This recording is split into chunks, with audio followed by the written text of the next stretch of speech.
Stéphane Kipré annoncé vainqueur de sa circonscription. On vous dit tout dans cette vidéo. Toutes les informations relayées depuis la proclamation des résultats provisoires des élections législatives de 2025 font état de la victoire de Stéphane Kipré dans sa circonscription électorale de Bogué-Zaïbo où un seul siège était en jeu. Selon ces annonces, le candidat indépendant serait arrivé en tête du scrutin malgré une campagne marquée par des tensions locales et une forte controverse politique.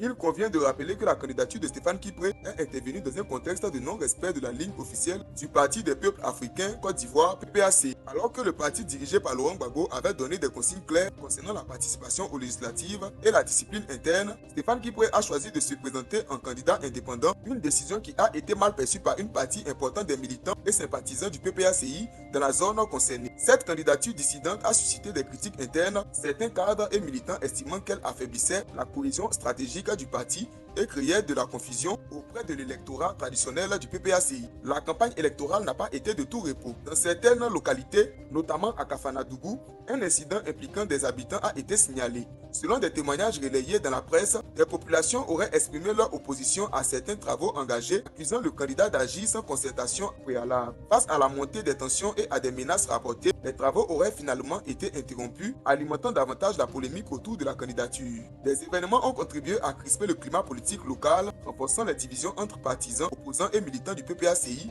restés fidèles à la ligne du parti. Malgré ce contexte tendu, plusieurs médias annoncent que Stéphane Kipré serait sorti vainqueur du scrutin sur la base de résultats provisoires attribués à la Commission électorale indépendante CEI. À ce stade, aucun communiqué détaillé et définitif de la CEI n'a encore été officiellement publié pour cette circonscription, ce qui impose une lecture prudente de ces informations. Conformément à la procédure électorale, ces résultats restent susceptibles de contestation ou de recours avant leur validation finale par les instances compétentes. Si cette victoire venait à être confirmée, elle poserait une nouvelle fois la question de la gestion des candidatures dissidentes et de la discipline interne au sein des partis politiques, en particulier au PPACI, déjà confronté à plusieurs cas similaires lors de ces législatives. Elle illustrerait également la complexité du rapport entre les consignes nationales des partis et les dynamiques locales, où la notoriété, l'ancrage territorial et les alliances de terrain peuvent parfois primer sur l'étiquette politique. En attendant la proclamation définitive des résultats, l'affaire Stéphane Kipré demeure un sujet sensible à la croisée des enjeux électoraux, des tensions communautaires et des fractures internes au sein de l'opposition ivoirienne.